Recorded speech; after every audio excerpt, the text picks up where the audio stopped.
Bienvenue à tous sur le tapis rouge que les stars ont foulé chaque soir. Le rideau est tombé sur la 74e édition du Festival de Cannes. Dans cette émission, nous revenons sur les temps forts, à commencer par le palmarès présidé par le jury de Spike Lee. Une palme d'or en acier trempé pour un film choc qui a bouleversé la Croisette. Titane de Julia Ducournau s'adjuge donc la récompense suprême. La Française marque l'histoire en devenant la seconde femme réalisatrice à recevoir la Palme d'Or. Je me dis, c'est drôle, mais tous les réalisateurs et la réalisatrice qui ont reçu la Palme avant ont sûrement dû se dire la même chose que moi, dans le sens où je ne pense pas qu'on puisse, en tant que réalisateur ou réalisatrice, considérer que son film est parfait. C'est pas possible. Nous, on voit que les défauts. En fait, c'est beau que finalement ça salue les imperfections qui font finalement le cœur et l'énergie des films, je pense.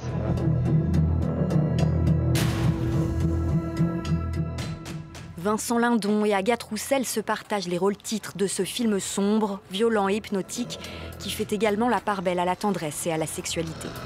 Une palme annoncée avec un peu d'avance durant la cérémonie, erreur du président du jury Spike Lee et confusion dans la salle, rapidement évacuée avec la suite du palmarès. Le prix de la mise en scène revient à Léos Carax pour Annette, film d'ouverture. C'est le duo musical Sparks, auteur du script et de la musique, qui est monté sur scène pour récupérer le prix. Avec 24 films en compétition, certains prix ont été partagés entre plusieurs longs métrages. Le Grand Prix a ainsi été attribué conjointement à l'Iranien Asghar Farhadi pour son drame Un héros et au Finnois Juho Kuosmanen pour Compartiment numéro 6.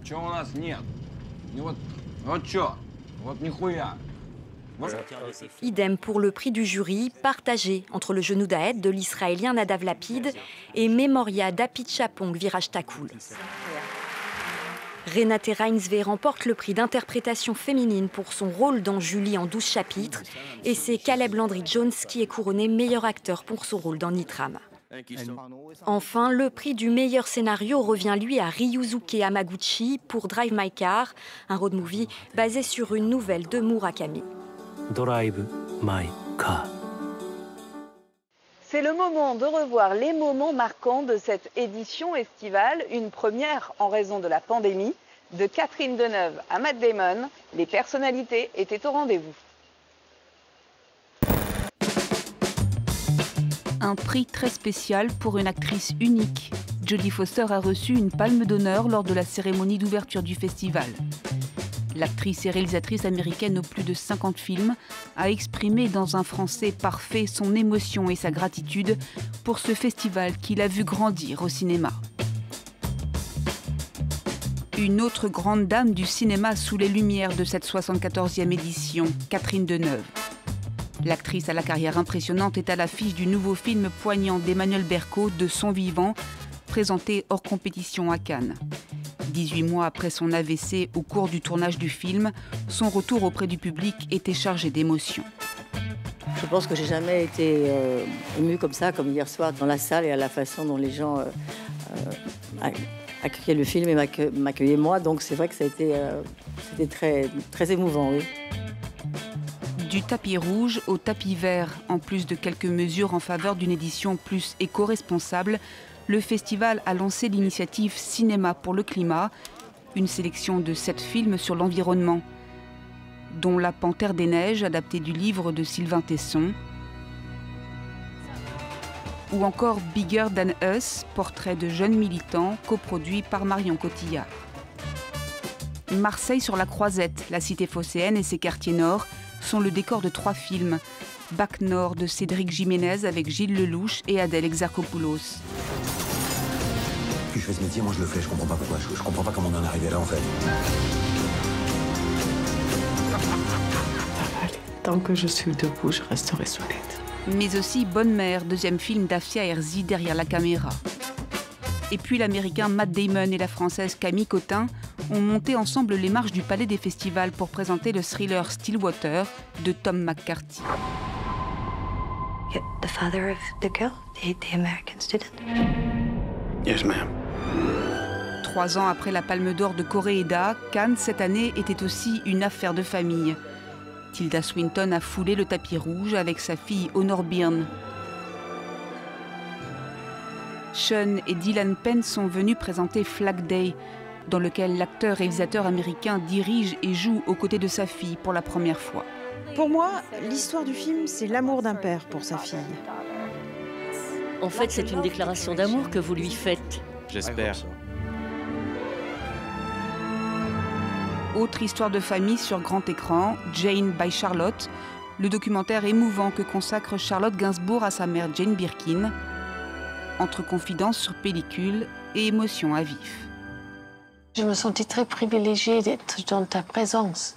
C'était pas pareil que... C'était pas banal. Alors...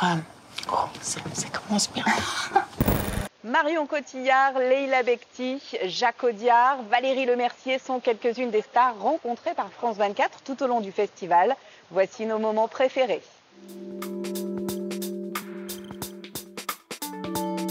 Je déclare le 74e Festival de Cannes ouvert. C'est une grande joie de revenir au Festival de Cannes, qui est un festival que j'aime passionnément. Et puis particulièrement avec ce film d'un cinéaste que j'admire depuis toujours, qui a participé à mon envie de devenir actrice et de faire du cinéma. Donc je me sens joyeuse et très chanceuse. What I see in her is obvious. What she sees in me is... it's a little more puzzling. Les films français sont progressistes, théâtraux, beaux. Ça a l'air d'une platitude ce que je viens de dire, mais je pense que Léos Carax est l'un des plus grands réalisateurs de tous les temps. Travailler avec lui sur ce film, ça a été oui direct. Je peux te poser une question? C'est quoi ta vie sentimentale? Moi, j'ai pas envie d'être ensemble avec qui que ce soit.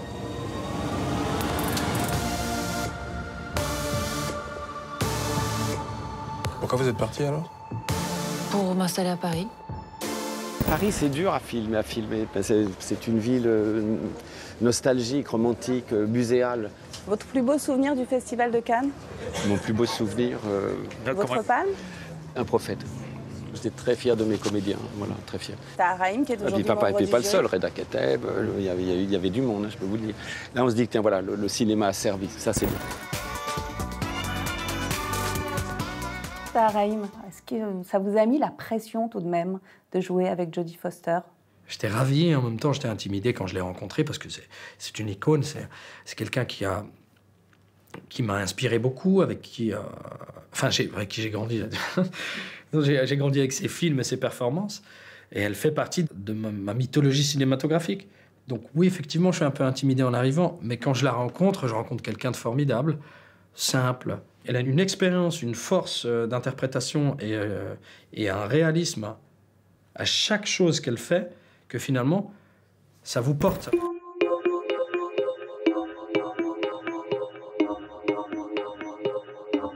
Moi, je vois pas le jury composé de plus de femmes. Je vois un jury déjà fabuleux, qui vient des quatre coins du monde, qui a des sensibilités différentes.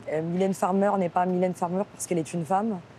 Mélanie Laurent, Mati Diop, enfin toutes ces femmes n'ont pas été choisies parce que ce sont des femmes. En tout cas, j'espère, tout comme ces réalisatrices qui sont en compétition cette année. Pour moi, il y a un combat à mener, ça c'est clair et net, et j'en suis, évidemment.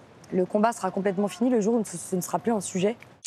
Quel est le métier pour vous le plus difficile entre réalisatrice et actrice, puisque vous connaissez les deux maintenant?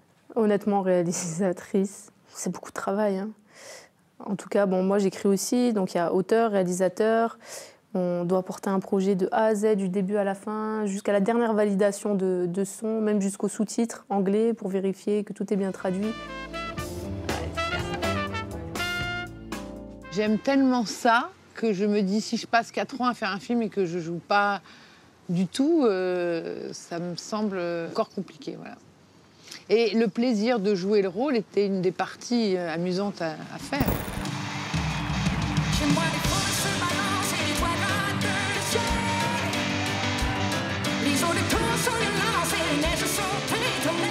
C'est bien un grand souvenir, Cannes, pour moi. C'est un peu là où beaucoup de choses ont commencé. Est-ce que vous aimeriez retravailler avec Abdelatif Kechiche, le réalisateur de La vie d'Adèle? Franchement, je serais incapable de lui dire non, dans le sens où je me suis rarement senti aussi libre sur un plateau, en fait. C'est lui qui a fait celle que vous êtes aujourd'hui? Ah bah c'est sûr que c'est lui qui m'a donné le rôle, qui m'a donné ma chance, en tout cas, ça c'est sûr. accident كما كان ده قادر من الله ربنا كونه يكون ربنا ما كونه شيء ما في اي شغل نسوي ده بس بكاني لكن طهوره ده نسوي لكن ما كان نسوي ابسي. Votre film, c'est l'un des 2 seuls films africains en compétition. Comment vous voyez l'avenir du cinéma africain?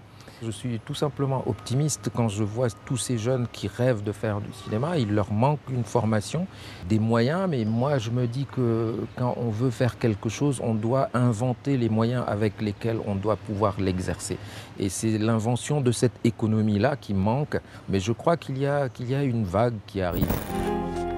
Tu es donc fini. Tu entends? André Dussolier, vous aviez une opinion sur l'euthanasie? Non, je pense que c'est très difficile de légiférer. La preuve en est, d'ailleurs, il y a une loi qui est en discussion, qui va repasser encore en septembre. Et quand j'ai plongé dans le film, j'ai vu que je me heurtais à des cas particuliers que je connais, qu'on connaît autour de nous. On comprend que des gens en bout de vie et n'ayant plus aucun espoir aient envie et ce pouvoir de mettre fin à leur jour. Et en même temps, je comprends aussi les gens qui disent qu'il ne faut quand même pas que ce soit une loi qui évite tous les soins palliatifs, etc. C'est individuel. Je ne me suis pas senti être le porte-parole, simplement l'interprète. Toi, j'ai acheté des poubelles avec des couleurs différentes. Pour faire le tri, c'est plus facile, non? Puis tu sais, j'ai pris des ampoules qui consomment moins aussi. C'est bien, non? Entre vous et Laetitia Casta, lequel de vous deux est le plus écolo dans la vie? Je pense que c'est Laetitia parce que le fait, comme elle est corse, et en Corse, ils ont une conscience beaucoup plus logique de la répartition des choses sur l'île. Voilà, donc c'est Laetitia. Moi, j'ai toujours entendu autour de moi, protégeons le littoral, protégeons la mer. Petite, j'allais avec les légionnaires qui m'ont appris à nager d'ailleurs, et ils m'emmenaient dans des coins qui étaient protégés et qui étaient cachés parce que, voilà, cette notion de ce qui est la nature est une valeur là-bas très très importante. T'as eu du tramadol? Patricia, tu m'amènes à la radio, s'il te plaît? Tu me mens et tu fais des cocktails qui sont... Pardon, excuse-moi. C'est dangereux ce que tu fais et en plus tu me mens, je supporte pas. Tu sais très bien que je supporte pas ça. D'accord. Je crois que c'est bon pour la Palme d'Or. J'ai regardé sur les réseaux. T'as regardé dans ta boule de cristal? Bon. Ouais, je crois que c'est bon. C'est con que le festival continue du coup.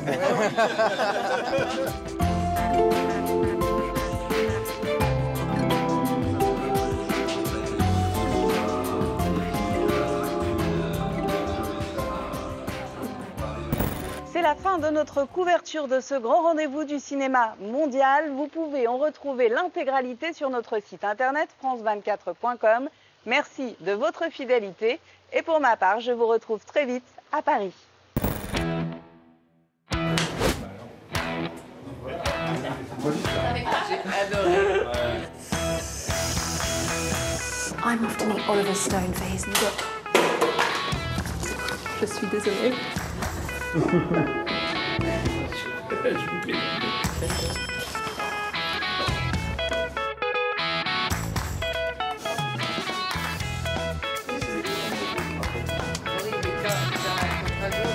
je pense directement à meilleure actrice. Ils m'entendent pas, eux.